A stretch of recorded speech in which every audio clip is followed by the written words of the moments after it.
$1,400 price point or the big show pieces. So, but another important aspect of any, and I did okay, and we also stayed with someone. So our expenses were very low. It was only 5.5 hours. Yeah, that's really close. Yeah. So, and then, we had our own food mostly. So we barely spent any for food.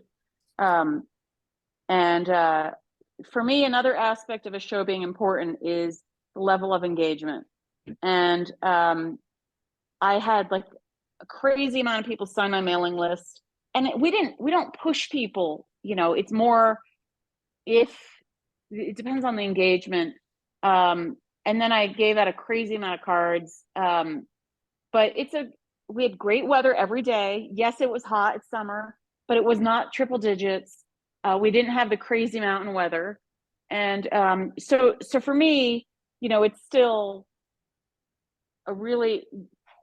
it was a good show. Now, compared to Milwaukee, I've done that show before, Lakefront. And I don't know, like people came in like zombies. There wasn't the engagement. And because I know for me, I get sales throughout the year. They're not necessarily, a show doesn't exist in a vacuum. For me. Tell that to show promoters. What? Tell that to show promoters. Every promoter thinks their show is the only show. Oh, well, they all work together, everything. I know. Including my emails. But so the local artist market, I had a woman buy from me there last year, met her again at Cherry Creek. She bought something there, saw some other people who live in Denver, met me at the local artist market, and then met Santa Fe people in Denver who come to this market. So yeah, it's all intertwined. And I saw these really great customers who I did not see in Chicago. I saw them in Denver, and they did not buy from me this time. But again, it's my whole thing is I want people to come by, say hello, just keep in touch. And that's very, very important in my business. And I was very happy to see them because they were there during the Highland Park shooting. Massacre, right. Massacre, exactly. And so it was really nice to see them in Denver. And that's why I send a snail mail to my customers across the land.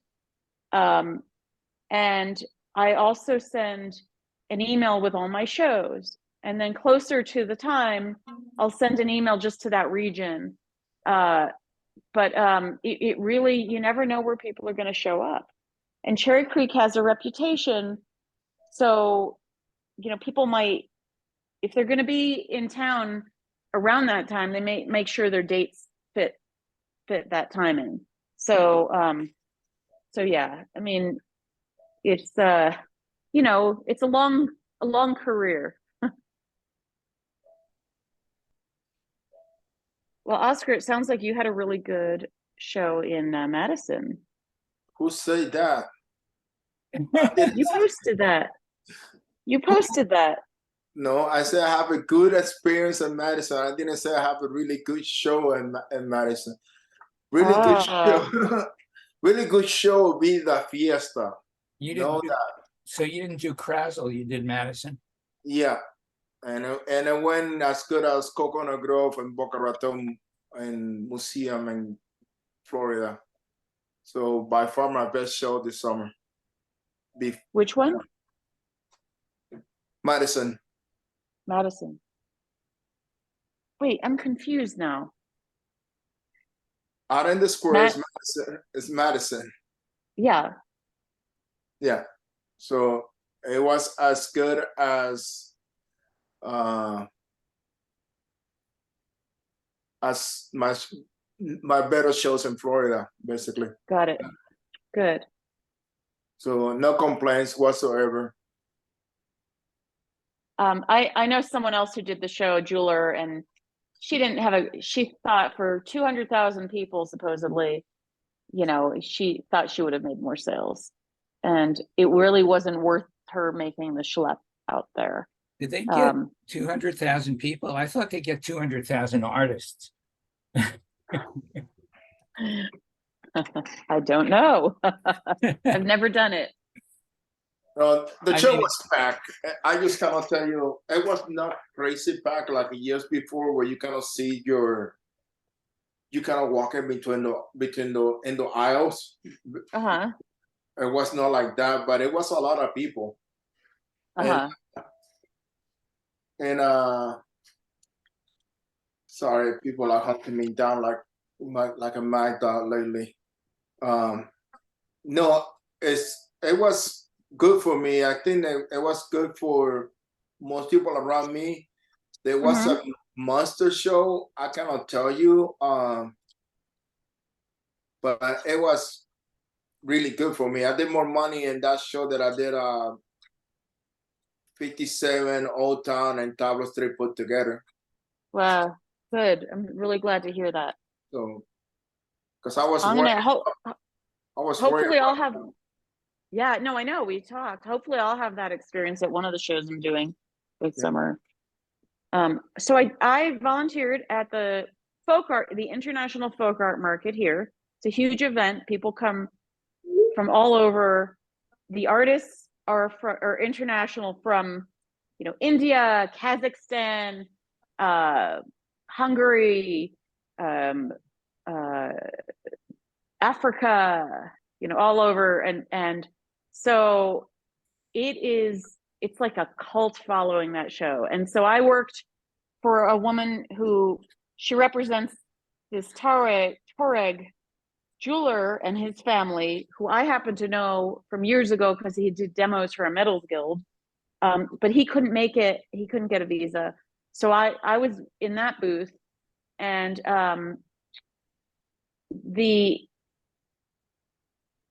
the dedication of volunteers, the most of the people coming to the show, they were buying like crazy, and there was a lot of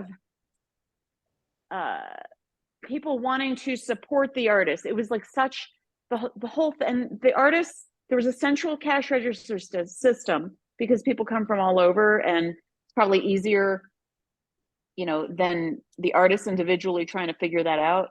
The booths are very simple because again, they're coming from all over. So I believe the show supplies, like there was a long tent that I was in and they had tables, and it was just very casual to say the least. Not much on booth decor, but the work was phenomenal. There was a weaver next to me, and he was from India, and the weaving was like everything was all the yarns were hand dyed, and I mean, but all the work, I've talked to rug weavers also, like everything was made in a very old school way. A lot of the designs were traditional, except for there were several Japanese booths, and those, of course, those were much more modern, more contemporary sort of work. But it was really amazing, just how much they were selling, like crazy, and nothing was inexpensive either. But there was definitely a dedication by the buyers to support the artists and buy, and they came to buy. And like there was a basket maker that a friend of mine had introduced me to, and he had to bring more stock in from his truck the next day. The baskets were very big, irregular shapes, and the large ones were about $700 a piece. And I mean, he couldn't keep them in, and of course the customers could use credit cards because there was this cash register stations throughout the show. So you would have to like send them over or walk them to the cash register. Right, they But bring back a receipt and they didn't have to do that. It was more casual than that. And then the volunteers, if you ask a volunteer about the work, they knew about it too. Like they really briefed themselves. There was one booth of ceramics from Ukraine, and there was a photograph of the man whose work it was, with weapon in his hand, and his job, and he couldn't come because his job is to actually bring supplies to the front lines. And but the woman who was sitting in his booth, the volunteer, she knew all about the work, what it all represented, what he was doing, and so the money will go back to him, which is really nice. And that's the other thing. The whole idea is to support the artists, not to support the organization. The organization has a lot of sponsors, and So, and it was packed. Like I was happy to be in the booth because it was so packed that I felt it was too crowded for me, but the booths that I did stop in, the artists talked about their process, their craft, all like there was no crap being manufactured. And it is definitely vetted. If I don't know if it's juried or vetted, I can find that out, but Screened. definitely what? Screened. Yeah, it might be juried. Like I know the Indian market that'll happen in August, that's juried. And they have different sections for traditional or contemporary. And that last year, I remember I went on a Sunday and people literally were sold out. And but yeah, so these artists, they come from poor villages around the world. They've learned through the IFAM, the International Folk Art Market Organization. They help guide these people with pricing. So you're not getting the pricing of what it costs to live in India or small villages in around the world. You're getting prices that Americans buy it at, and it helps support these artists. But the work was phenomenal. So Cora, I'm talking about the International Folk Art Market, which just happened here, and I volunteered at it. And I didn't know the exact event, but I picked up what you were talking about. But the way that the artists were supported by the volunteers and the customers, this dedication I do not see at the fairs that we do. Put it that way. Just to so I was in the Tuareg jewelry booth, and this one woman, where was she? She went to Mali and she was trying to buy Tuareg jewelry and there was nothing there. And so she specifically had looked in the guide before she came. She came to the booth and she bought I don't know, 6 or 7 different pieces, including this kind of medallion that a man would wear traditionally, but she bought it maybe to hang on her wall. And it's, there wasn't only one person. She came back to buy a bracelet and everything was marked. And she thought it was $30, not $300. And I said to her, the silver on it is more than $30 because it was a big chunky bracelet. And she didn't end up buying it, but people get things in their mind. But yeah, all the pricing in the booth I was in was on everything. The textile booth next to me, if you looked on the label, everything was tagged. So things. I had coveted this very beautiful indigo. It was a bedspread, but I didn't buy it because it was $700, and my shows haven't been that great this year. So there were actually a lot of things. There was this master metalsmith from Mexico who made these vessels. It's traditional. They start out with this lump of copper and a bunch of people, hammer and forge it. Then they put it back in the oven to anneal it. And so they make these vessels, and a lot of them have relief that are done from the inside, and you could see different patterns on the outside. And it's just an incredible, what I saw was incredible craftsmanship, and just even the hammer marks, just the simple hammer marks.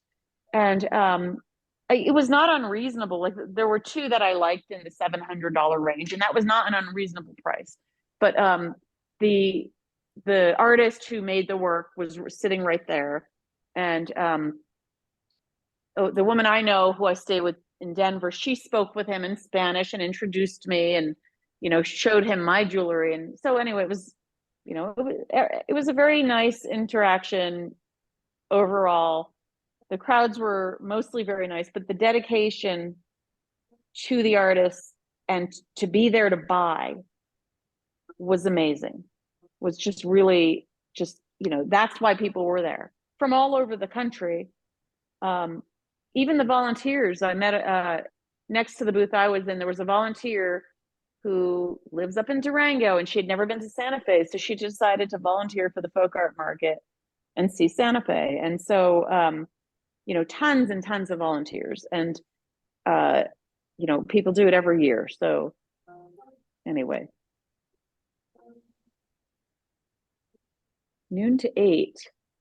Beer on Sunday.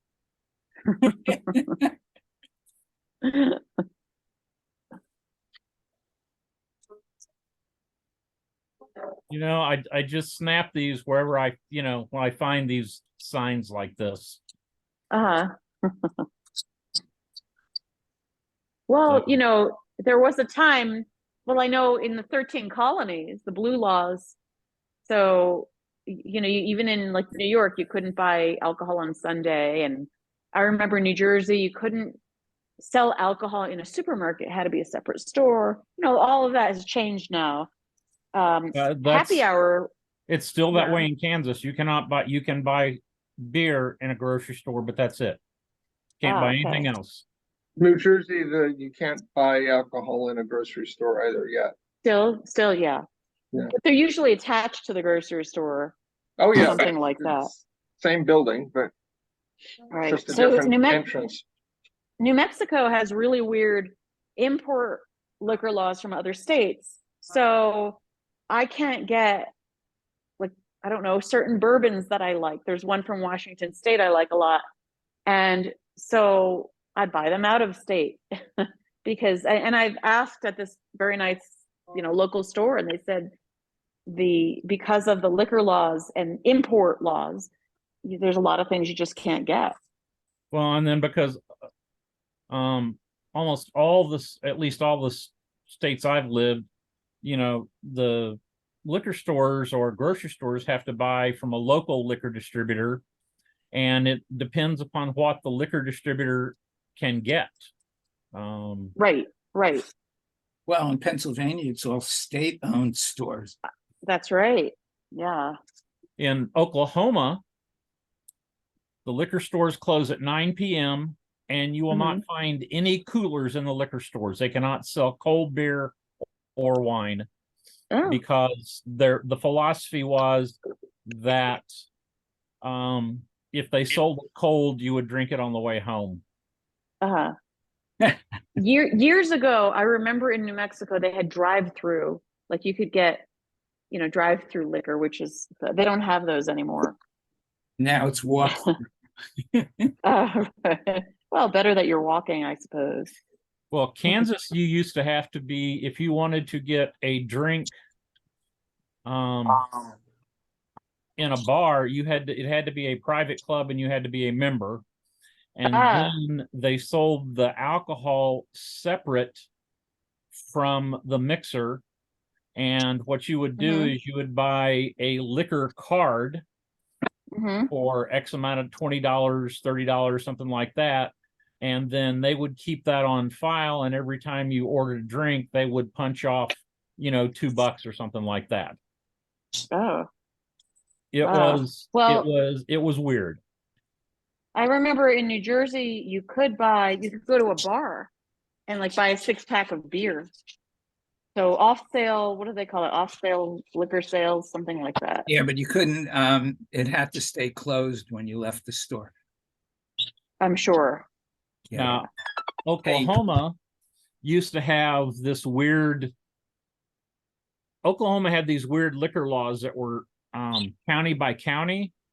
And in some counties, restaurants could serve alcohol, but you had to bring your own bottle in. Oh, that's interesting. So I mean, some places let you bring in a bottle of wine. This was, you had to bring in your own bottle of, you know, tequila, gin, bourbon, whatever. And Funny. I was eating dinner I was working for a newspaper and I was eating dinner with some other, with an editor and a couple of reporters, and the place got raided. And I took some photographs, and the alcohol control agents threatened to throw me in jail. And we had just had an incident about 3 or 4 weeks prior, and with a photographer not getting access to something. And so my publisher and the editor that was there were really hot on pushing this issue. And so I kept shooting and they threatened me a couple more times. Then finally, we talked to them and they said, look, we're undercover working in another part of the state. And if they find out who we are, it puts our lives in jeopardy. I said, that's fine. I will not publish anything that shows a photograph of you. And they said, oh, okay. Then everything was fine. Uh-huh. Right. Let's shift back over to art shows. Right. There you go. Yeah. It's too much alcohol going on here. So did anybody do Crazzle this weekend?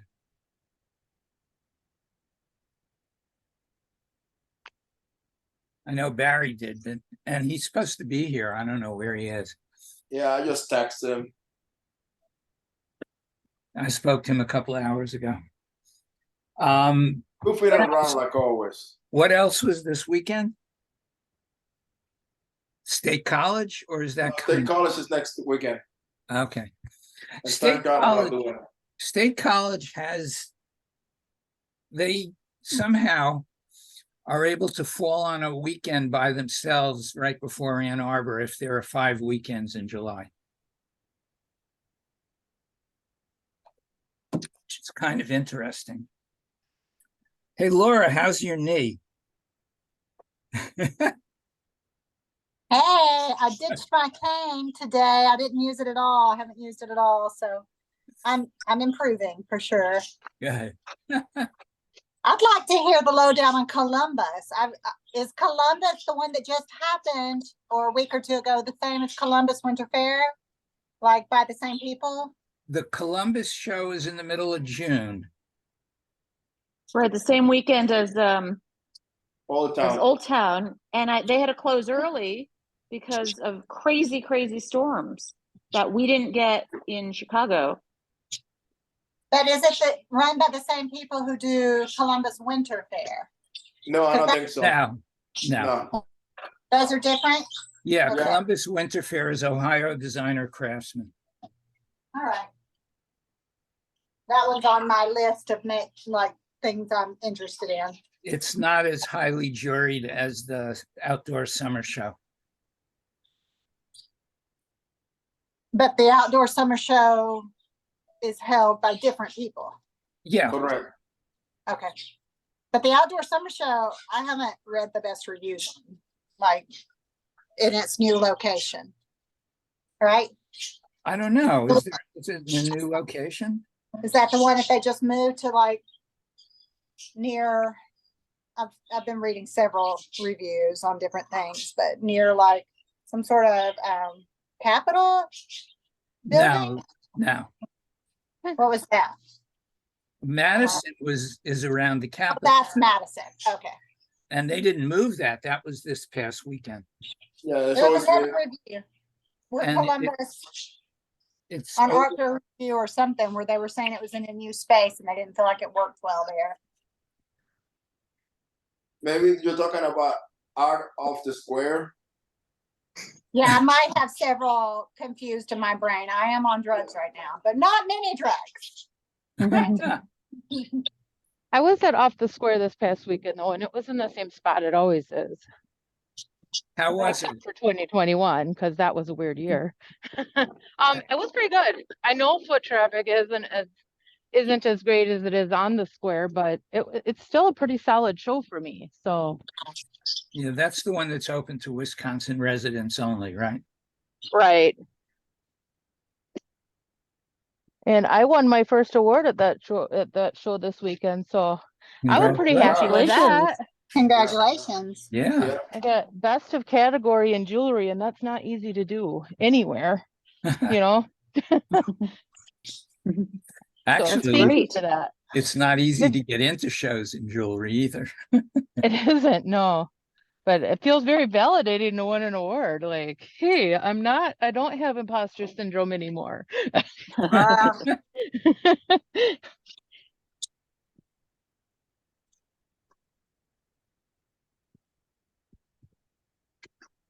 There you are. How was Crasso? They asking. Spit it out. It was good. Get your hair cut? I had to look professional. Oh, I see.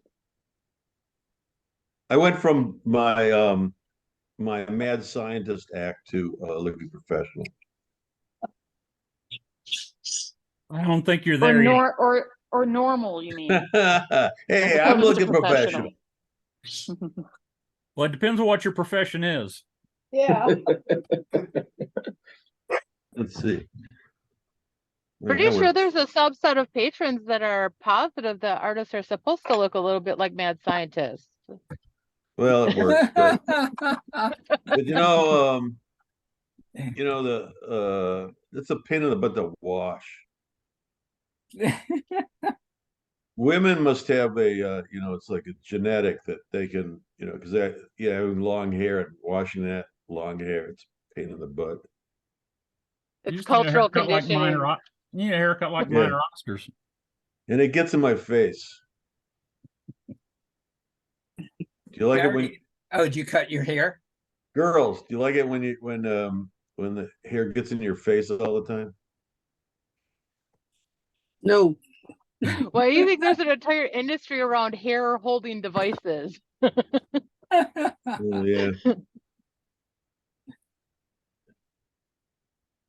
Yeah, for men, it's called a man bun. Oh no. Just like you used to have yours back in a ponytail, Larry. Yeah, during the lockdown, I grew my hair down on my shoulders. I got it out of my You had it system. pulled back into a ponytail. Right. Neat and professional artist. Well, We have office workers here that wear their hair that way.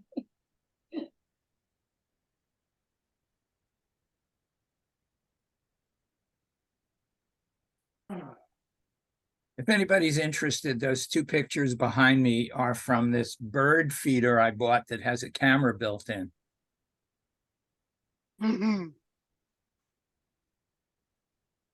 That sounds like it would be highly entertaining.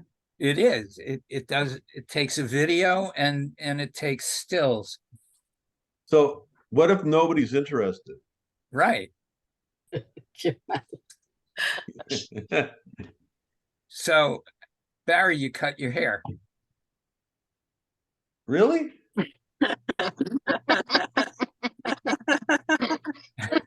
I didn't cut it myself.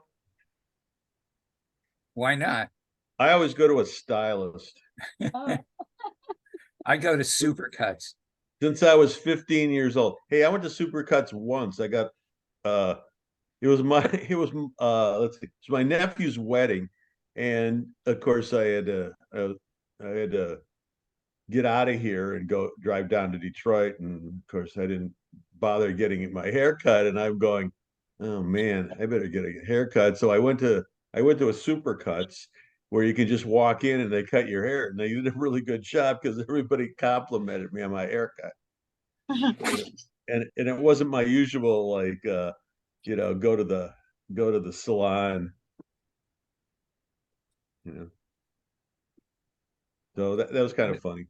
What is it, like $15 or $17? Yeah, it was cheap. Really cheap. Yeah. I just cut my hair also, but Supercuts did. So it's Columbus Winter Fair is one that is being in jury right now. That's the December show, right? Yeah, I'm trying to find things to do, during the winter. So is that as good as it sounds? Is it a good show, guys? What kind of medium you do? I'm pretty let me see what I've applied. I've got two different mediums. I can't always remember. Indoor shows, sometimes I bring my watercolors. They used to have, what, 3 shows?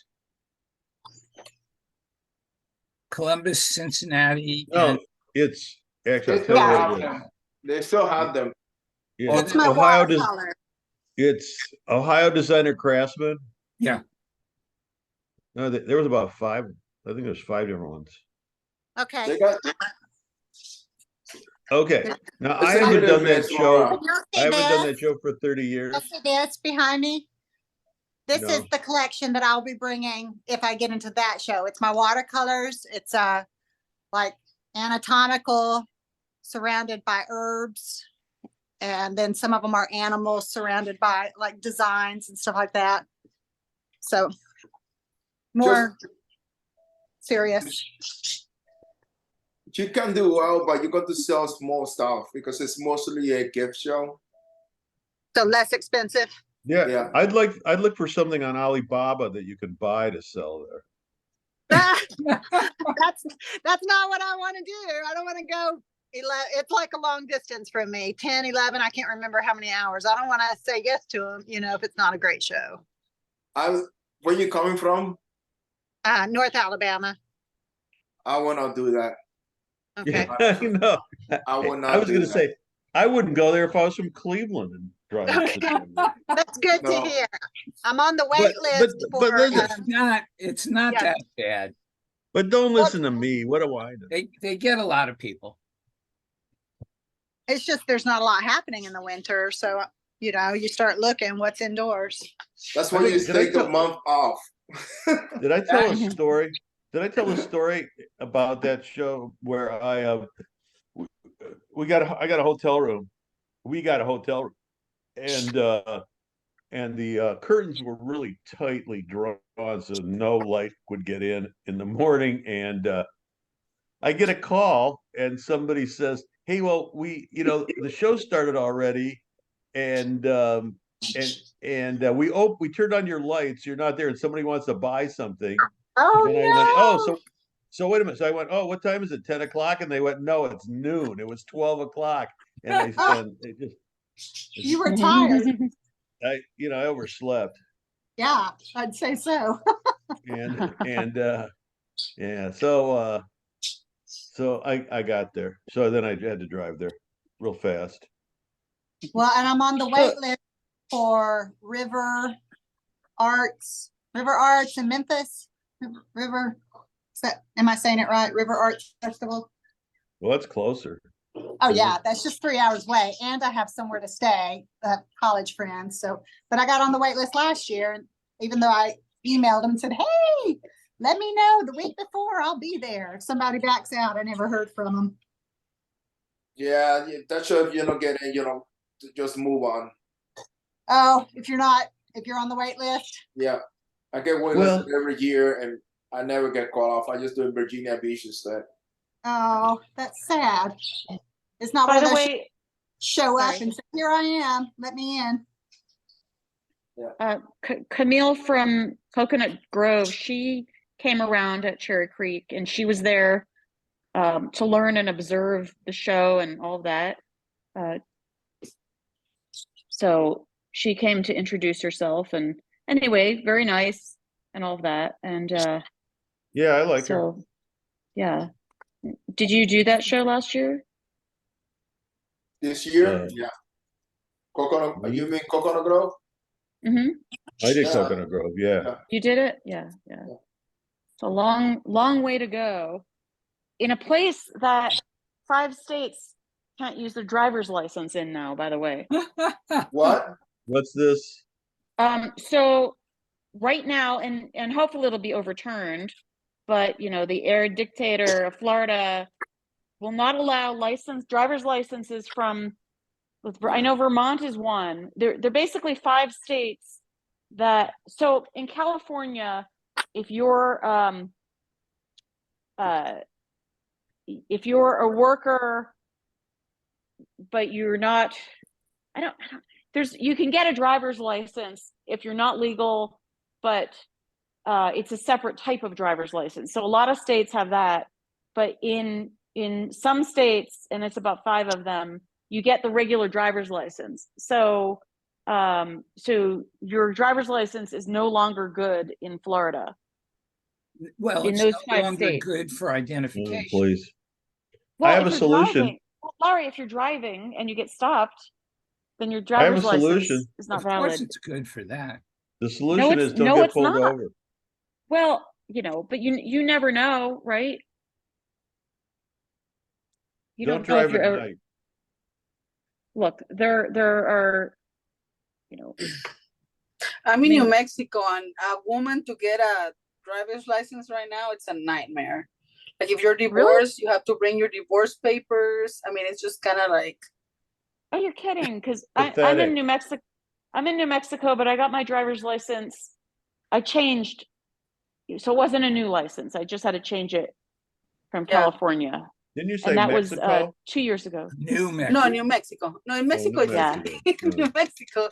See, that's what people hear. Where in New Mexico are you? I'm in Lovington. Pardon? Lovington. It's probably Where- not constitutional. Oh, it's like probably not. by Hobbs. Okay, yeah. So okay, so I've done one show, and this will be my second show, and it's in Midland. And I don't have prints. Do you all have prints? What's your medium? Painting, acrylics. Great. I congratulate you. I hate prints. Yeah, I hate shows that have prints. yeah, but what's your price of your originals? Well, I'm going about $11 a linear foot, a linear inch. So if it's let's see, 15 by 15 would be 30. Let's say it's $300 for a 15 by 15. I mean, I'm just saying the number. Let's see. You know, that kind of that distresses me. That type of thinking. No offense, but you know, doing it by the inch, give me a break. I Yeah, mean, but she's just starting out. She has to build a following, a base, before you can start valuing your work above that price by the inch. Well, and okay, I'm not necessarily doing it because of the inches, but because it's hard, like what he's saying, like it's hard to place it where my price is reasonable, but I'm beginning. So it's Have you walked other shows and looked at what other painters are selling their pieces for? Not really. Like I know, like in Lubbock, was it in Texas? They're selling it for 13 inches, $13 an inch, and I'm talking inches just because that's the way it makes sense to my brain. How to, like, instead of saying 300, however, you know. Yeah, she's an accountant. So anyway, so they're doing it like $13, but like here in New Mexico, I try that and they don't sell. I mean, it's really weird here. If they don't sell at 13, what makes you think they're going to sell at 11? They did, like in Lubbock, I did. And Lubbock is a really hard show to sell at. I did it once. Lubbock is not a good show. I did it once years ago. And it's boy, it's like 8 hours from nowhere. Yeah. I had Oklahoma City the next day, and I drove all night to set up Oklahoma City on Monday. you know, I like that song, 1,000 Miles from Nowhere. Yeah. By the way, it really does depend where you are in New Mexico, though. I mean, I'm in Santa Fe, and honestly, there's no price resistance. And I do just the local artist market in conjunction with the rail yard, and the price range could be, I'm a jeweler, but there are people who sell $15 earrings, but then there are people who sell things in the thousands. So, you know, here it definitely, I mean, I can sell my work here, which is not inexpensive. So, you know, it depends upon where you are. And, yes, I agree. But to do that artist market, you just need to be a resident of the state, just so you know. So how do you find those markets? Well, Word of mouth. No, I mean, if there's a lot of different types of markets. The one I do is called Santa Fe Artist Market, but then there's Artist Market at the rail yard. And so there's different types of markets on different days. And so, you know, and I can just tell you, this one is called Santa Fe Artist Market, SFAM. You can look that up. and you can look up artist market at the rail yard. There's also something called Art Walk, and Art Walk it's a different neighborhood. Art Walk is more for emerging artists, actually. It's a different neighborhood each. It goes through, like, it's seasonal, but it goes, I don't know, I'm gonna say from April to maybe November. So it's a different neighborhood each time. And I know a jeweler who did it, and there's no booth fee. You have to apply, and then only a certain amount of people can be in each one. But a jeweler who did the one that was in my neighborhood, which is an industrial neighborhood, you know, she was really happy with it. And so, but there are so many different things, and there's those three that you could look up. Santa Fe Art Walk is the last one. But you could also Google other markets, and you're welcome to email me, and I could, you know, if I know what they are, or I could check them out. There's just so many, it could get very confusing. Okay, yeah, because like that was one of the weird things, because I was doing SAP application, and I was doing the cafe entry, and I could not find Santa Fe shows. Yeah, which I thought Santa Fe has a lot of art all the time, and I could not find any. I'm putting my email in the chat, so copy that. Okay. And yeah, and you're welcome to email me. And you know, but there's those three things in particular to look at. But there's more, and you know, I get things in my email. There's also the Santa Fe Reporter, which is online, and they list events on weekends. That would be a place where you could see events. Okay. And you know, and I don't know about the quality of all of them. Right. They just vary. But your 2D, there's one. Does the state have a festival guide? I don't know. I don't know if they do. I look at, like, okay, so they have, for instance, they have one coming for December that is in Albuquerque, that is actually two different ones. Yeah. But the booths are like $1,000. Oh, wow. There's one it's like there's one that's the University of New Mexico has one. I think it just started last year. Okay. But you know, and again, I can't tell you how they all are. Right. So try it. Yeah. Well, but if it's up in Santa Fe, I'm happy to go take a look for you also. Thank you. That's sweet. Yeah. Appreciate that. Hey, Allie. Excuse me? Allison. Allie. Yeah. It would be, I'm Al or Allison, but I've never been an Allie.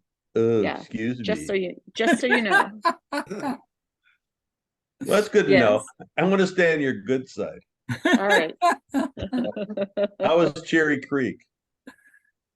So for me, it was Midland, I'd say, and I have a few things pending. One of them is from someone who bought from me before, and she likes to pay things off. So I'm thinking, just knowing her, it might be the fall, but that would be a fantastic sale. So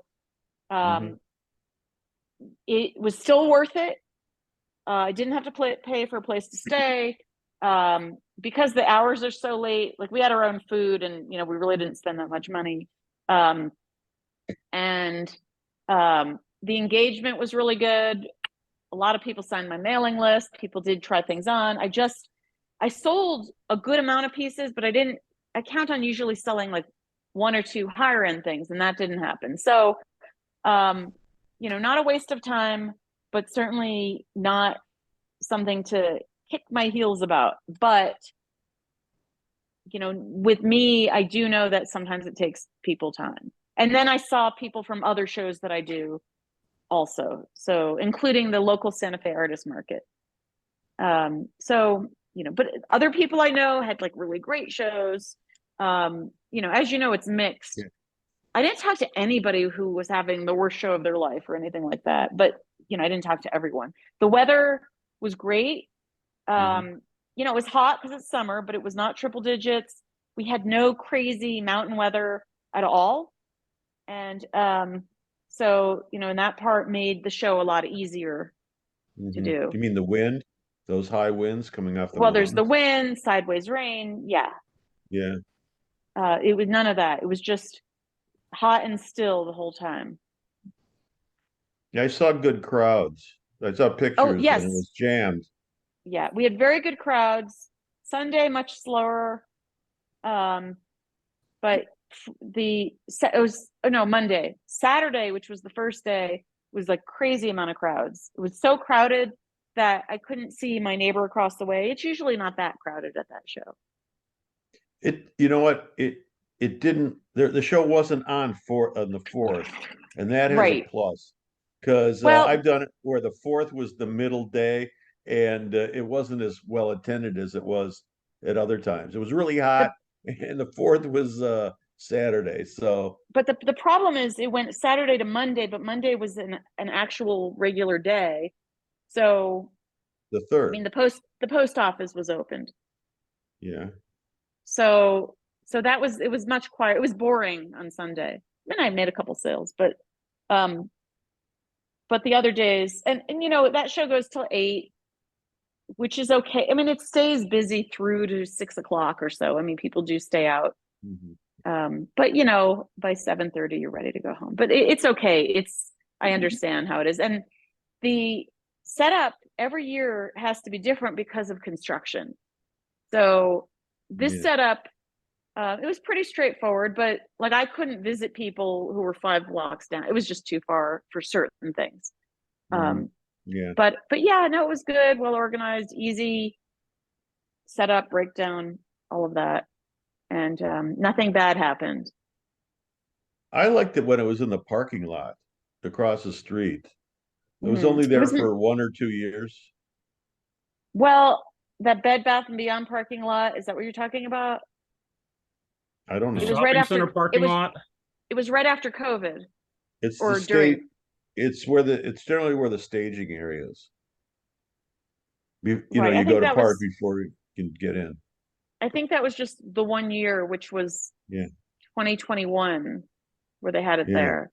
I mean, the nice thing about the streets is I was under a tree, so everyone was complaining about the heat, and you know, I thought, well, what heat? Summer. What street were you on? I was on 2nd Street. They didn't have any on 3rd Street this year because of construction. Yeah, I was on 2nd Street. It was a nice area, kind of in the middle of the show, at Detroit Street. And Detroit Street was the show with electricity, and they had the opening night thing on Detroit Street. Yeah. So in the past, the last, like, I don't know how many years, they've been having the opening gala thing at a hotel. So you have to set up and break down again. So I didn't do it this year, but I've been doing alternate types of settings, more like an art exhibition. But it was nice for the artists this year that they could set up on Detroit Street, and then they're up, you know, for the whole show there, because that's where they like. And you know, and then they didn't have to go to some gala dinner and sit with strangers and eat a 5-course meal. Yeah, I like Detroit Street. And it went all the way down to Steel. It went, so that was pretty far. Yeah. I always tell them that I was born in Detroit, so that I had to be on Detroit Street. Right. So one of the comments I will say about this show, they have a music stage, they have food, but it does not impede the art because it's on its own street. And so, you know, you could hear it in the distance. And right near me was this Toyota promoter, and it was not disruptive. Like, I first heard them testing it, the audio, but it was fine. It also was not like blocking any of the artists. So they do a good job with the layout of the show and having, you know, all of that separate. So the food and music, they were in the middle of the show. Like, in other words, you had to walk the show to get to them, but they were on their own posts of streets. And so, and the awards dinner was nice. They had food and wine, and it was in the evening right after the show. So it was at 8:30 for an hour, and and so that was kind of nice too. Often shows have breakfasts, which I never could go to because I have to go put my jewelry out. But it was nice. You got to sit with your artist friends and chat, and it was very, very relaxing. So yeah, I don't have any things that I would improve, except that I wish people bought higher priced things for me, but they can't control that. People cannot.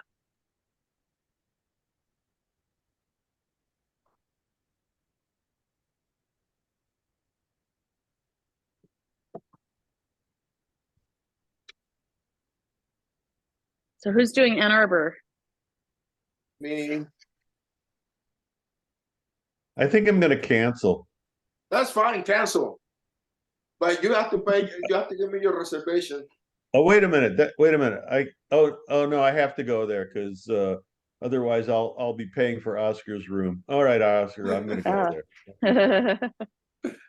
No, it's a joke because I got Oscar to come over on our street, so he's 2 booths down from me, and we're sharing a hotel room. So I was just teasing him. Don't worry, if you don't hear from Barry after Ann Arbor, something happens to him. Oh, you're You'll know who bringing your did it. kid. You know who to Oscar, send the police to. yeah, Dahlia. Are you gonna bring your kitty That's cat right. along, Oscar? That's right. What? No, she's scratching the door right now. There's some pissed off because I'm printing in here. Oh, right. You can't have her jump on things. Nope. But she's the one to worry about, not Oscar. Oh my goodness. Hey, it's Bonnie there. Look at who's showing up. Hi, Bonnie. It's almost there.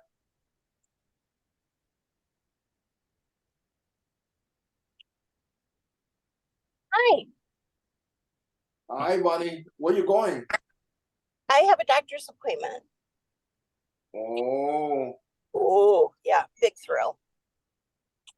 So I was going to join in while I was on my way. That's awesome. That's very kind of you. So what have I missed? What have I missed? Nothing. Let's see. We shows, alcohol, Haircut. Barry's new haircut. haircuts. That's right. Yeah. Okay. Who needs a haircut? But it's not pink. I do. Oh, okay. But that's not what, But I'll be, I have to go to San Francisco for mine. Oh, I but know. I'll be there. I still can't believe that you're going all that way. No, but I actually will be there. Just, it happens to work out. I know. But But the haircut we were talking about was Barry's, Bonnie. Yes. The alcohol? No, the haircut. Okay. Good Lord. Barry does not look like a mad scientist today. He does. Oh, he got a haircut? Yeah. Okay, just a minute. I have to get the. Oh, crap. He said he wanted to look professional and everybody teased him about it. For good reason. Hey, if you dish it out, you have to be able to take it. Oh, Barry. You say so. You look so nice. And that implies that I wasn't looking nice before. It does. Hey, Barry, I bet the women found the long hair sexier than the short stuff. Hey, Court, it doesn't matter whether it's long, short, wild, black, dyed. There's no women even close to in my sphere. Well, now maybe with the new haircut. The ones I'm meeting are married and about 40 years old. It's slightly younger than, well, actually, they're not too young. They just think I'm like grandpa or something. Well, you are compared to 40-year-olds. I know, but Oh, dream on. Oh no, that's not a good illusion. That's not a good fantasy because it's not one that's never mind. I don't even want to go in this direction. I started it, so Yes. you know. So, anyway, yes, Bonnie, I'm conveniently going to be in San Francisco before I go to Bend, which is only like a 7.5 hour ride. And so I will be able to get my hair cut. But I had contemplated going home. I have 5 shows without going home. I don't know how that's going to work. And I thought, well, if I fly home, I would have 4 studio days. And how much can I make in 4 days, really? So instead, I've planned this lovely trip, staying with a friend on the Sonoma coast. And I'll be in Berkeley for a couple days first, and go over to get my haircut, and then Sonoma coast, and then inland Sonoma, poolside at a friend's house. So I will get my R&R before going to Bend. Before Bend, because Yeah. that's after that. It's the Yeehaw to St. Louis, isn't it? Well, then there's Art in the Pearl. And then it's the Yeehaw. Yeah. Oh, then so what I ended up doing is I'm going to driving. 12 hours, 2 days is exhausting. 3 days is really, so much more than that. So what I'm doing is driving home 20 hours, and then the next day I'll be flying to St. Louis, and Eric will be flying there too, except he has class, so he'll have to fly at a later time. But then I fly to St. Louis on a Thursday, and setup is on Friday. And the good part is then we'll both fly home together, and I would not have had to have driven. So if I drove, then we'd have to leave Sunday night after the show, drive a couple hours, then drive the next day, because Eric has class on Tuesday. But instead, we'll fly home on Monday, and for me to drive 2 long days, as Eric said, on the 3rd day, somebody else will do the driving at least. So all I'll have to do is drive to the airport, and so that's what it actually. I think it's the best I could think of given the situation. And when I get to St. Louis, it'll be Thursday, like at 4 PM. So I'll be able to kind of relax a little, and you're taking your display on the plane. Yeah. So what I'm going to have to do before I leave now is make a list, because if Eric flew with me, then we could each check 2 bags on Southwest, but he's flying American, and it's expensive. So basically he's going to bring my clothes. So I hope I'll bring like a change of clothes, but I'm going to bring my office supplies on the plane with me. And so I could check 2 bags, which are my display cases. And then all I have to do is bring office supplies, which I can hone that down easily. And the packaging is bulky. If I wanted to ship it, I could ship the packaging and my office supplies even, because a friend told me you could just ship to the hotel. And then Eric could bring it home because he would fly with me on Southwest. And so, anyway, I'll figure that out. But yeah, I will bring my display with me, and somebody actually is loaning me a tent and weights and lights. In St. Louis? Yeah. Oh, fantastic. Yeah. And that makes so life much easier. Yeah. And it's a hard show to do. I mean, the hours are very long. So that's the reason why I'd like Eric there. Otherwise I just do it alone.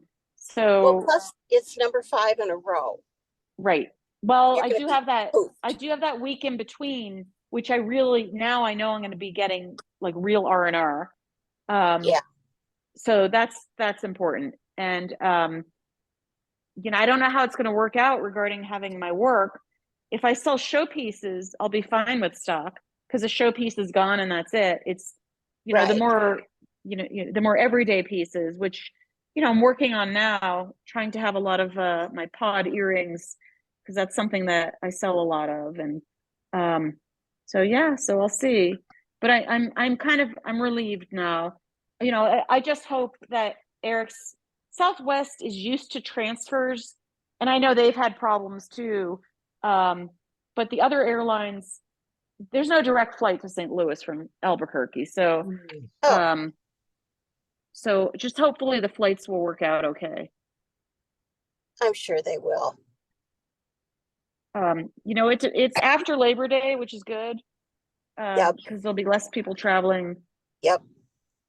And then the other thing, like when I travel in the car, I bring a lot of my own food, and I pre-make salads and everything. And so, but if I fly, I usually bring a lot of my own food too, but I can't because I have my jewelry and then I have my office supplies. So You're not going to have know, enough. right. So I'm going to have to like go to a grocery store or something. And you know, it's only 5 days, but Yeah. Anyway, so that's I'll ask the other artists that fly what they do, or hope there's a refrigerator in the hotel room. So, but anyway, so Well, that's the request story. it before you get there. Yeah, I should call them this week. But so it was so many logistics, you know, even for my free Yes. week, that it was like, you know, overwhelming in my brain. But I'm glad it's all worked out. And the drive from Portland to Santa Fe, it's just one night in a hotel, and it's a very pretty drive. So, you know, I Good. just, normally Eric and I drive together and we each take turns driving. The other one could eat while they're not driving, and the other one could also look for rest stops. So I just have to do a little more planning, you know, on each day's drive. There is an app for rest stops Okay. It is? on the highways. Yes. Yeah. God, I Do need you know what that. it is? Well, I can't look right now because I'm on my Okay. phone. All I'm right. looking. So I'll ask But- you to think about that, and Okay, if I don't send it to you later, would you bug I'll me? remind you. I may have deleted it because I wasn't using it. Okay. I have one that Google shows is your truck friend for stops things and like- stuff. That shows on it. what? What court? I have one that shows truck stops and stuff on it that comes in real handy. Oh, really? I'd love to know the name of that. Yeah. I'd like that better than rest stops. There's Well, no, one not called- better. The truck stops are always so clean. Yes. Plus, they have fun things to look at, like in the store. Oh, all those gadgets, Yeah. all those 12-volt gadgets. Yeah. Right. Give me just a minute and I'll be back with it.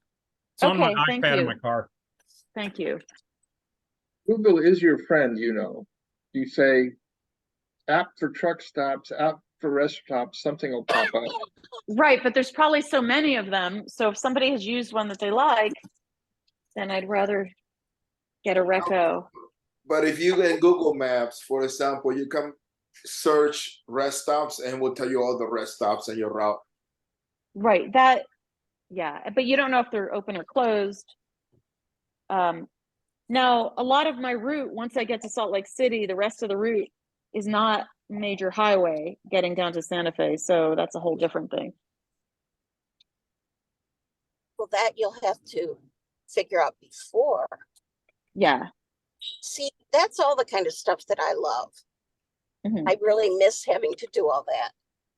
Got it. Well, it's easy to do when you're a passenger. Like we usually just wing it. You know, and then the other thing is because I'm carrying my jewelry, you know, the chit chat that you have with people that you meet along the way, I, you know, basically say I'm visiting people, or, you know, I can't say, oh yes, I'm a jeweler doing art fairs. Yeah. That would be No, so you fun. can't let anybody know that No, that you have jewelry. no. Well, what I've said is, I'm a potter because so many of my friends are potters That's that I think that's safe. I can talk a good game.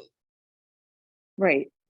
And Yeah, that's, nobody's gonna break into your vehicle to take pots. well, that's what I figured. In fact, you don't even have to lock your door. Nobody's gonna. Now, who was in Madison I was. last weekend? I was. Oscar. Okay, how was it? As good as Coconut Grove or Boca Museum. Holy For you, Columbus. how about in general? Well, I didn't have time to chit chat with anybody really, and I didn't want to ask, especially after the last fiasco that I have. So I mind my own business and let everybody else do whatever they want.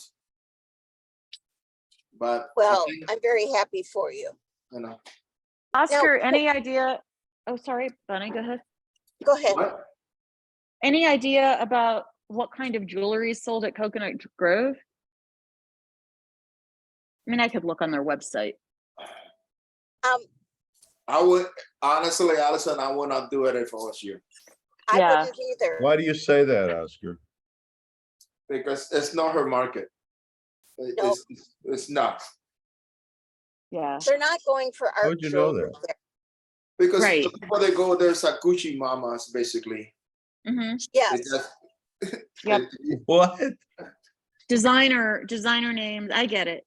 Yeah. Yeah. Oh, Yeah. Gucci mama. And gold. I Yeah. thought you meant something else. I'm not that sick like you, Barry. Okay. Okay. Now You're the one I that have- said it. I would never say that. You're the one that said it. I have to get off really quick. So did anybody do Crazzle? Yeah. Barry did it. You went back there. Oh, Yeah, how was it? it was good. Okay, good. I think there I'm were glad- less. I think there were less artists, but it was easy to do too. Easy setup, easy takedown. I even got to tell them to get rid of those cheering people at the beginning when you get there. Ah, They have these group of volunteers that cheer when you get there, which I find to be really embarrassing. Like, oh, like get out of my way, get out of my way. Let me go set up. This is a job. It's not like, Good job, you Fantasyland. made it. Walking the Good red job. carpet. It's a lot of yeah, there Actually- you go. Actually, okay, so let me tell you. So I get to my space, and now I'm going to say something first before I tell you what I want to tell you. And it ended up not being so bad. I was next to Sharon Donovan, and it actually turned out to be not so bad. Good. She was actually in a good mood. Now, Oh, people excellent. that know her know exactly what I'm talking about. But I know. okay, so we're so I get there, and my space is they gave me kind of where I wanted to be, but there was some illogic to it in that they used to put you up against the sidewalk so people would walk the sidewalk and come in. For some reason, they put it all the way back to the curb, so there was 10 feet of grass in front, which normally would have been okay, but where I was, there was a drop off at the end, like 6 or 8 inches or 10 inches. Well, I don't know about 10 inches, but there was a drop off, and so for me and Sharon. So I'm going, I can't do that. I can't put my stuff up. I wanted it to be relatively flat. So I moved it about 4 feet towards the sidewalk. And I have a problem in that, don't bother me while I'm setting up. It's like, just let me do this and get out of my way. So I had 2 different people from the committee come to me and tell me that I had to put my booth back. And I said, go. Sorry, guys. okay, Bye, Bonnie. bye, Bonnie. Bye, Bonnie. So anyway, so I said, What did No they ask you way. to do? Wait. What did they ask you to do? well, if I put it where I was supposed to put it, there was a drop off in the back. It angled down. And if I'd actually done that, I would have had stuff falling off my pedestals because it was a slant. So both Sharon and I moved our stuff up to where it was flatter. And I had 2 different people come up to me and tell me I had to push my booth back to the curb. And I said, no way, this is where I'm staying. And then eventually one of the directors came over, and there was a compromise. I had to move it back a foot or something, except I didn't move it back at all. And nobody came around later to check. So and then eventually somebody came around where I could have a conversation, one of the two directors, and I said, this is not logical. These booths should be up. Okay, I can see where you wouldn't put it on up to the sidewalk because that might get claustrophobic, but there's plenty of room. You could move it back 4 feet, so there'd be 4 feet of viewing space on the grass, and it would be flat. And I suggested that they do that. Whether they do it or not, I don't know, but they were reasonable. I thought I was going to have a fight, on my hands, and I don't like it. Don't do this while I get there. Don't, just, I know what I'm doing. Just let me set up and get out of here, because for us, I think for us, the toughest time or the most stressful time is when we get there, because we've driven all this way. We've made our work forever. We've loaded our vehicles. There's no, you drive an ungodly amount of hours. So, and there's no guarantee that you're going to sell anything. So there's more tension, I think, in the beginning. So that would not be the time to tell me to move my booth. Actually, there wouldn't be any time. But so that was just leave me alone. So, but it worked out. They were compromising. They weren't rigid in their demands to move back. I had a hell of a time getting permission to move like 6-8 inches because of a tree. Yeah, see, that's ridiculous. You don't have to ask, just do it. You know what? That's right. Well, that's yeah, but then they come around. But Court, that's the thing. They don't think about this from our perspective, or some shows do, but a lot of them don't. And look at it from our, they have a whole year to set it up and to think about this, just kind of get it together. Well, I think the year I did it was the first year they had it after COVID, and they had spread everything out. And I don't know if they used to spread everything out that far or not before. Yeah, I don't remember. Because there was a lot of space between booths.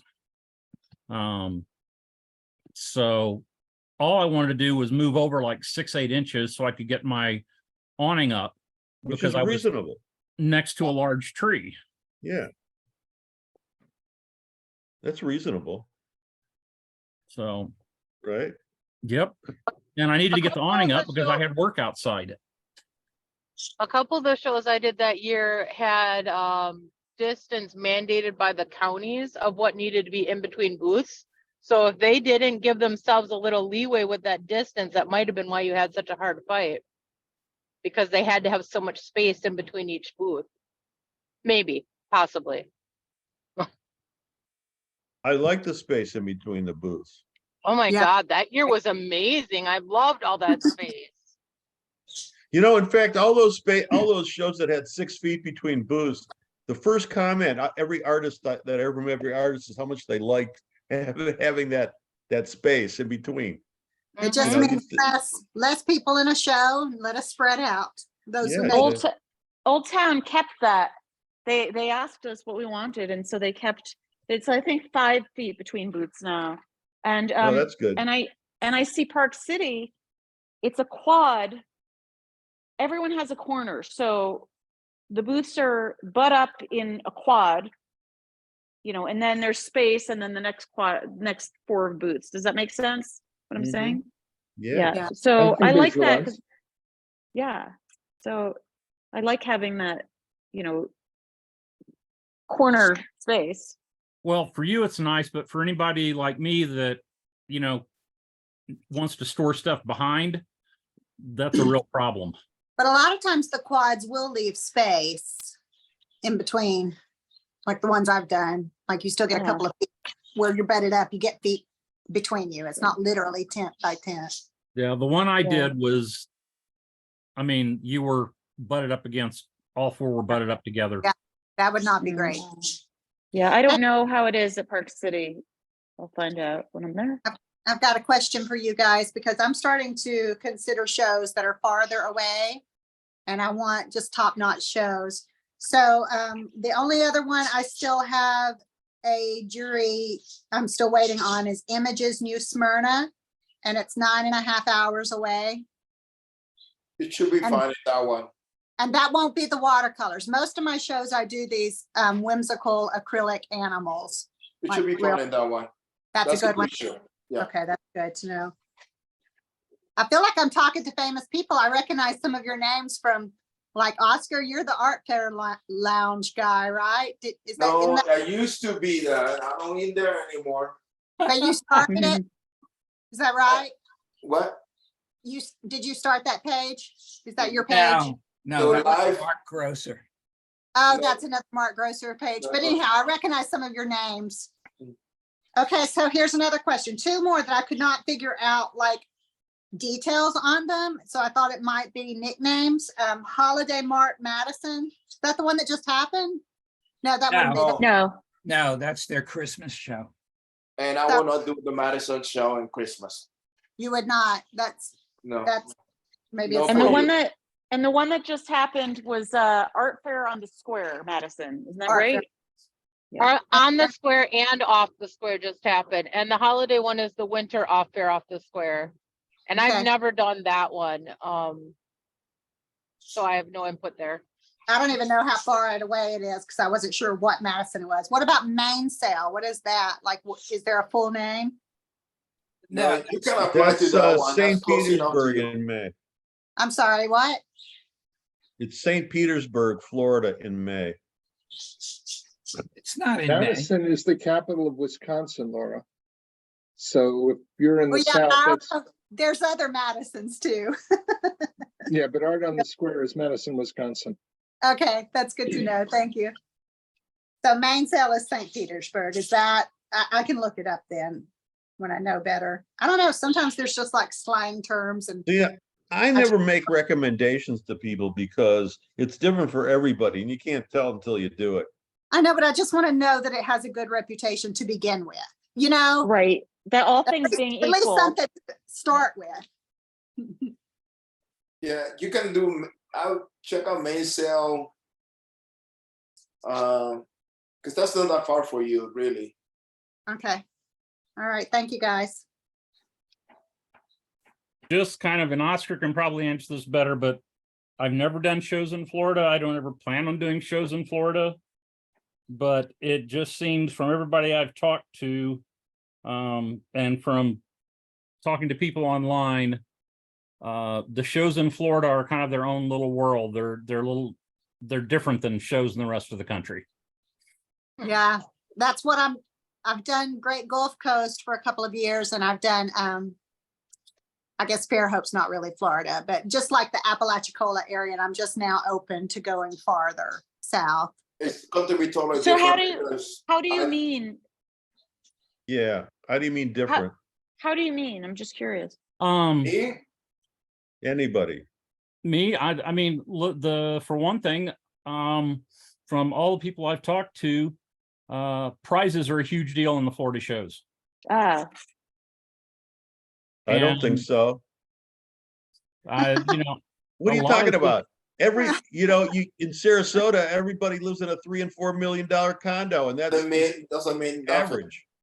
No, he didn't say prices. I think he said prize, prize money, Oh, awards. prize money. like winning the Well, money.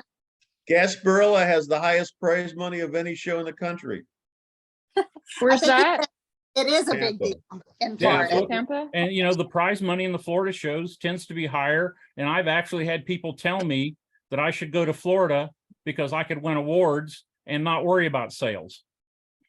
Yeah, but and if you I don't win, then wouldn't- you're screwed. I wouldn't listen to that. Yeah. No. Some people. No, I've actually had more than one artist tell me that. Yeah. I want to do that, Kurt, to be honest. Well, go for it and come back and tell us what happened. No, I'm not going to do it. There's no guarantee. There's no guarantee. Listen, you could be the best person at the show by a mile, and there's no guarantee you're gonna win it because it has more to do with the judging. And since So you're a how- white male, don't expect to get a top prize at Gasparilla. So how is Gasparilla?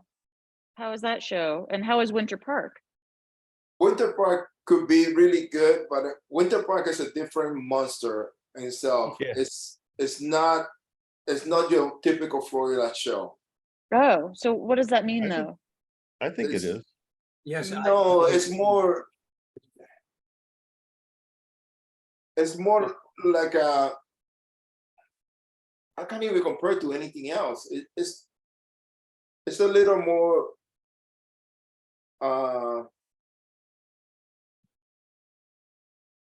gallery style people work. Like it has to be more in that direction. So it's actually an art fair? It's an art fair. Okay. You'll get some people that might that won't do any commoner show, you know, mid-range show, that do Cherry Creek, you know, and St. Louis. So you get some of those people. You'll get people that live in Florida that are a little better that doing that show. And then then there'll be people like me, you know, doing that show. And there's a lot that do that, you know, so there's a lot of overlap. Right. I don't see it to be that much different than any of the other ones, like I just don't know that there's a market for my work in Florida, and yet there's plenty of New Yorkers there, I would think. Yeah. Well, if you go to try it, Allison, I would stay away from Miami and just do from Fort Lauderdale up. And I disagree with Oscar. I think the two shows to do are St. Armand Circle. You can't get it. Jewelers, it's already booked.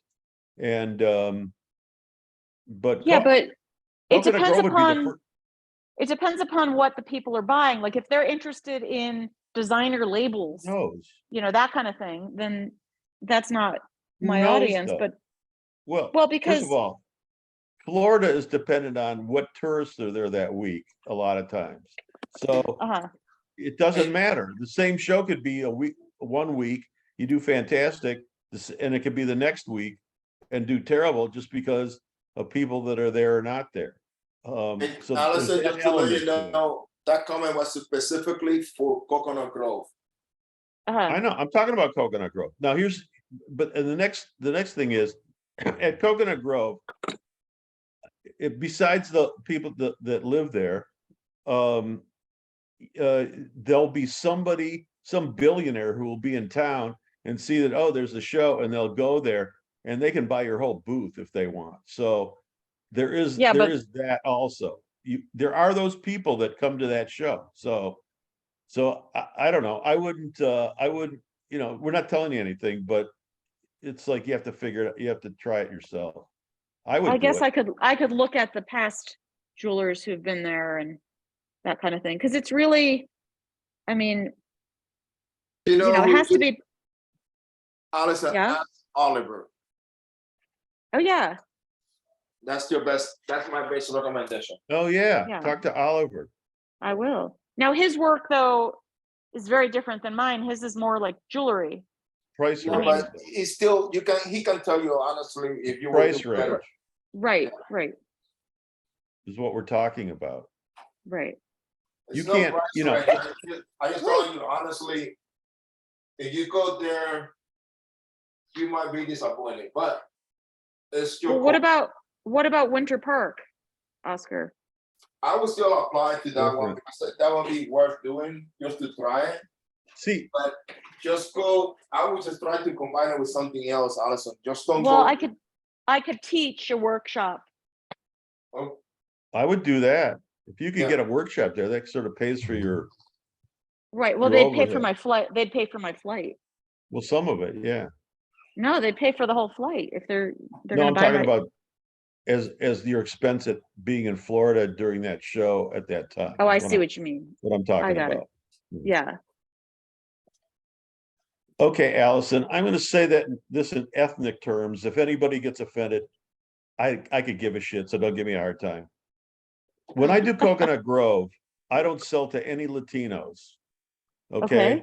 But my customers are Jewish, and you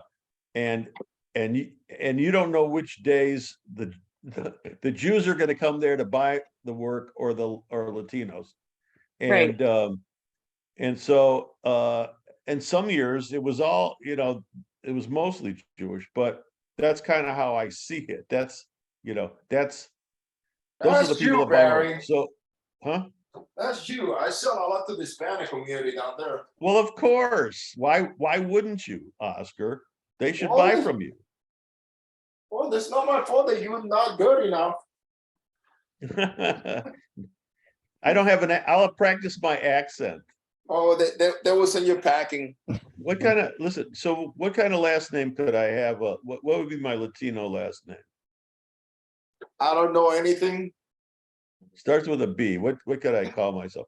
No, but seriously, you know, that's just my, I mean, I've done it Barry. I've done it 35 It would- times. Barry, it would be pronounced Bernstein. I'll have to practice that one. Barry Bernstein. Bernstein. See, I didn't hear that. You will be called Barry Bernstein. yeah, Barry I get because Bernstein. I like that. because Luis Gonzalez and Cesar, they call me Barry. You know, I love it. It's so elegant. You know, it's fun. You have a double R. You Barry Barry Bernstein. Bernstein. I can do that. There you go. Bernstein. Yeah. I have another mystery show I forgot to ask you guys about. Uh-oh. Spring Green. What is Spring Green? Where is that? Sounds like Wisconsin. It's in That's Wisconsin. Wisconsin, yeah.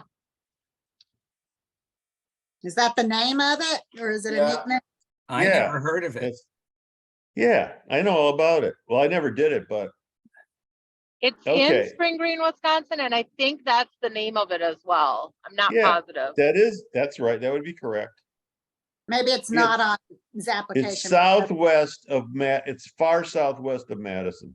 Yeah. Okay, I'll check it out. I don't know how it got on my list of things to check out. I've been So, writing things that's Just a down. couple weeks ago. That's a far drive. I know Yeah. somebody that did really well there. Okay, here's the thing. There's Epic software. It's medical software, and the company's called Epic, and they moved to well, they're in Verona, Wisconsin, which is just outside of Madison, and the woman's name is Judy Faulkner, and she brings her entourage. They have buildings and buildings and buildings of artwork, and it's not uncommon for them to spend 10 grand in your booth or 20 grand. In fact, I know somebody that sold, well, I don't want to go into the numbers, but it was huge at Spring Green because they come there also. So it's like winning the lottery. So, you know, it's But almost just- worth doing it just to see if you would get chosen. But just to let you know, Epic only buys sculptures and 2D mixed media. That wouldn't be Yeah, me. that's right. And sometimes it isn't very good. Yeah, that's the But only thing. sometimes they it's don't really buy. good. As You a know. jeweler, I've heard really good things about Spring Green too. I've actually put it on my list to scout for next year because I've heard jewelers do pretty fantastic there sometimes. Well, Taliesin is there. Frank Lloyd Wright, famous Mhm. Frank Lloyd Wright house. And I have a friend that gives tours there. I haven't seen him Oh, in a that's while, cool. but So have you seen that Taliesin then? only in pictures. Because I went to Taliesin West a long time ago, and when you look under the cushions, that fabric is attached with staples. Well, yeah, but nobody lives there anymore. So what No, but when they first lived there, instead of windows, he had canvas, right? And so his wife got sick of snakes coming in. Yeah. And Well, that'd be out west. Sorry, I left so abruptly in the middle of the story. You left? we knew you had to go. Yeah, we didn't miss you. Well, I had my boobs squished in that amount of time. So Now you deserve a cake. You always have to reward yourself. you bet. No, food can be comfort. It's a good thing. Chocolate. Well, yeah, it's hot out here. I want my ride. Hey, I got a little funny story that happened this morning. Okay. I got a phone call from the okay, let me back up. In 2021, I did Artisphere. That's in Greenville, South Carolina. And yeah, me too. But I never paid my sales tax. And I kept and then I kept putting it off. I'll do it next week. I'll do it next week. And it is 2 years later, and it's still, I'll do it next week. So I get this call from them, and I thought, all right, I better answer this. So I got on, and I'm talking to the woman, and I charmed her, and I was really, really nice, and we were talking because they could put the screws to me. So while we're sitting there, I filled out the form. She sent me the form, and we're chatting, and I filled it out and sent it back. And they said, she said it was a certain amount of money, and she said, okay, but there's penalties, there's interest and penalties on that money. And I said, and she told me what that was. The penalty was ridiculous. So I have to think real fast, how do I get out of this? So I used, well, hey, I'm retired, I'm old, and I'm retired, old, decrepit, and retired and poor, and I don't have the money for it. Will you take off the penty, penalties of in the interest? pottery. She goes, I can't do the interest, but I can recuse you of the penalty. And I said, I'll pay it right now, the amount. So the interest wasn't, it was like $30 or something on that money. So she took it off. So I actually paid it. Instead of putting it off for another month or year, I paid it. You sweet talker. I did. Well, yeah, it was going to cost me money not to, So I thought so it made my day. And then that thing that was over my head. Oh, I got to pay this. Now I got to work on Texas from Fort Worth, although that was this year. So I like to pay my taxes right away. And I like when we pay them at the show, and then you don't have to think about it later. I love when they do that. It is annoying me too. But it's great to just get it over with. Yeah, I agree. Even better when they come around and get it. Yeah. Yep. Quick question. What is EMY files? EMY. EMY files, Red River. Or your Is that a Apple thing? No. A Mac? I don't know. Is that a file extension? They're saying about the paper that I was doing a Barita paper prints, and I'm having all kind of problems with the paper. And they say to me this, if I was using EMY files, and I'm like, what the hell are you talking about? You know what? Can you hear me? Can you guys hear me? Yeah. Yes. Yep. Yeah, I just looked it up on the internet. It's Epson. it's a special Epson paper profile, I believe. Yeah, it is.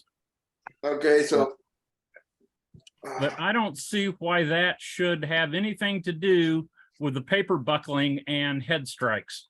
yeah, I know, and I've been printing all this time with the other paper that I just bought, and it's fine. It's not the print, it's the freaking paper. It's you have to use their software to access to be able to use the file. Epson software called Epson Media Installer.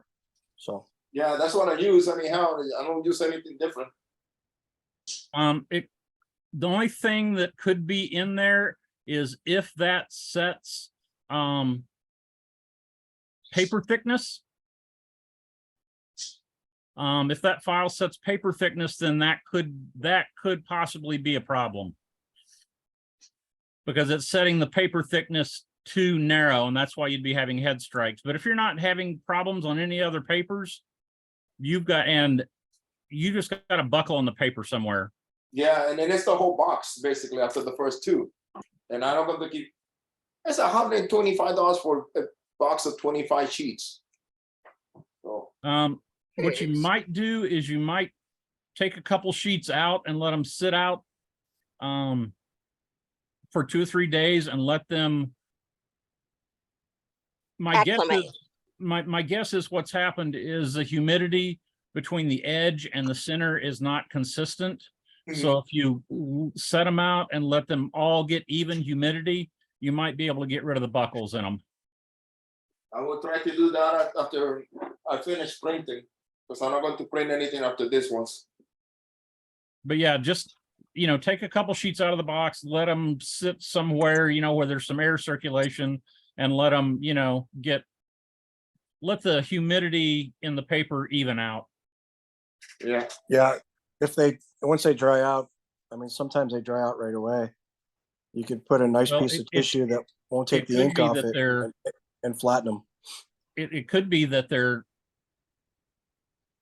pulling moisture out of the air too. Yeah, it could be also it was really hot and it was sitting in the outside for 3 days because I was in Madison. So who knows? Court, did you ever get the name of that app? Or I mean, I could get it from you another time as well. It's called Truck and Travel. I put it in the chat. Truck and Travel. Okay, thank you. I just downloaded one called what is it called? All Rest Stops Plus, and I briefly looked at it, and it looked like it had every rest stop in the country marked. Oh. So I'm going to try that one. Well, I will look up what mine is too. The truck stop one, that's a good one because you can park there if you're traveling and just doing a marathon drive. They got showers. You want to know where the rest stops are, or they mean the truck stops are. So for that kind of thing, I'm not taking a shower on the road, but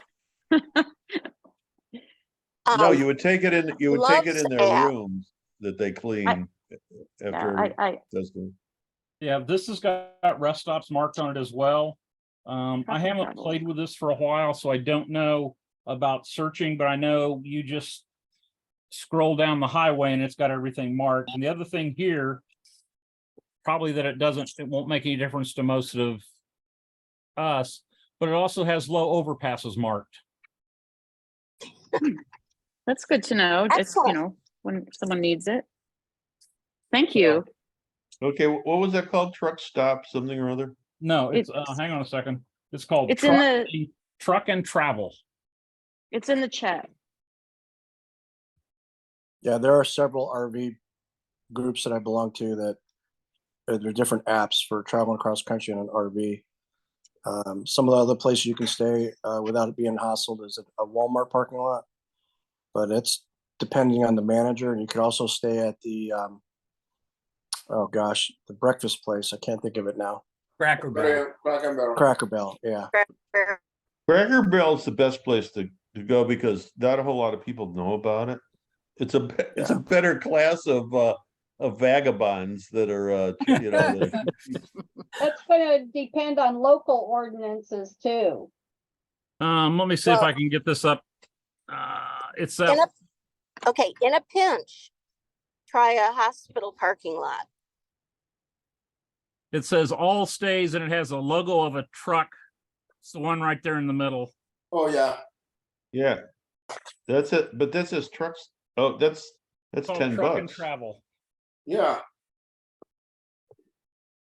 In the Midwest, a lot of quick trips have places you can pull off if you need to, even the ones that aren't truck stops. And some of them are large truck stops too. Yeah, I would strongly recommend quick trips. If you want someplace that's consistently clean, and everything's very consistent, definitely do quick trips. And do Love's is always a really nice truck stop. I agree. I was just going to say that. I prefer Pilot. Yeah, if you're getting into if you're going into towns and stuff and you see a quick trip, they're based in Tulsa And actually, the only place I wouldn't recommend going into a Quick Trip is in Tulsa. But the Quick Trips, it's really strange, but the Quick Trips in some parts of Tulsa are just not that great. I wonder if there's two different brands of Quick Trip, because there's a No. Quick Trip based out of Wisconsin too, and that was the one I was referring to. This They're one is all over the upper Midwest. This is based out of Tulsa. Yeah, But the one up here is headquartered in La Crosse. Yeah. You will not find Quick Trips in Oklahoma City because of a gentleman's agreement that Quick Trip and another company made many years ago when they were both getting started, that they would each stay in their respective cities. One would stay in Tulsa, the other would stay in Oklahoma City. Now, outside those areas, yeah, you'll see both of them, but so you know how, like, if you're driving along and you see a sign that says roadside table? Yes. Yeah. So if we drive from Santa Fe to like Kansas City or Chicago, whatever, there's no highway. We angle up like a 45-degree angle. So we go through all these towns that have the grain silo, and we've learned that there's some really good roadside tables, and they actually have bathrooms. So, and you know, there's not much else. I mean, you can't get gas. I mean, gas is, you know, you get elsewhere, but those have actually been really nice stops if we want to stop and eat a little lunch and you know, just get out of the car. And they're literally just right off, because they're smaller roads, you know, they're just right there, you know, right off the road. they're usually right on the edge of town, the smaller towns. There'll be some kind of park, and you'll find them on the towns that used to be along the major highways before they put the interstates in. And a lot of towns have kept those up. Yeah. So yeah, Highway 412 is one where there's a lot of them. Traveling Route 66 you'd find them. Yeah. Yeah, part of our route is Route 66, or the old Route 66. Yeah, the old Route 66. Yeah. Which has a fun historical perspective to it too. Yeah. Well, Highway 40 is Route 66 through Mexico. Yeah. So how hot is it in Santa Fe? It's like, I don't know, today it could be 90, 91, and it's not that bad. And remember, it's dry, so I wouldn't go hiking, but you know, and it's at night, it's been like in the 80s, which is kind of amazing. In New Mexico, it always gets cooler at night. Yeah. And also, I mean, because I'm not from New Mexico, so that's probably what I would say, that it's cooler always at night and it's dry. Yes. So if you're in the sun, you're gonna cook, but if you're not in the sun, you'll be fine. It's pretty amazing, that difference though, too. Yeah. But in Charleston, South Carolina, this morning at 11 o'clock, it was 100 degrees. Wow. Oh, that's really... in Albuquerque, because what the tax collector. The tax collector woman was envious of the fact that it's 75 degrees here and really nice. Is that sunny. Your new best friend? Well, yeah. So under a picture with or without hair, Barry? Hey,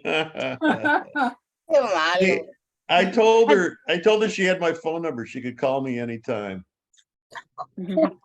Have you heard about the wet bulb temperature? The who? It's called wet bulb temperature, and it's a combination of temperature with humidity. So like places in Florida and in Texas have had, if the wet bulb temperature is too high, then like humidity, if it's 100% and it's 100 degrees out, you can't really, the sweat doesn't cool your body and you could actually die. And there are certain dew point. That's the dew point. It's a no, it's something else, Bonnie. I've read about this, and it has to do with the humidity and the actual temperature number. Yeah, that's dew point. Oh, no, No, it's not dew point. Oh, It's something Dick- else. Dick said it's something else. And basically, so if you're in when you sweating cools you off, but when the But it wet does- cold it- temperature, go ahead. the sweat doesn't evaporate, so you don't get any cooling effect. Right. Because it's too humid. So Hey, you Bonnie, could basically you could die from it because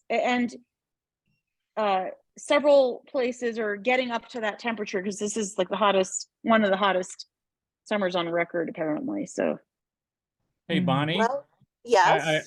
I gotta give Dick a lot of credit here. You ignore us and listen to him. That's usually not the case.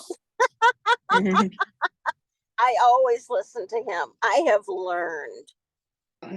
I don't necessarily do whatever I should be doing, but whatever he recommends, right?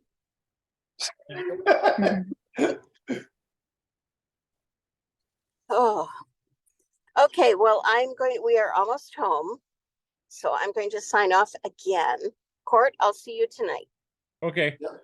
See you later, Bonnie. Bye. I'm going to take off as well. I got my cables made. So I'm happy. Hopefully they'll work. Cables for Ethernet cables. oh. I had to replace the cables between my house and the studio because when I installed them 25 years ago, I installed what was the standard at the time. Radio Shack. And the standard at the time was category 5. And since then we've gone from category 5 to category 5E to category 6. And category 5 limits how much data you can move.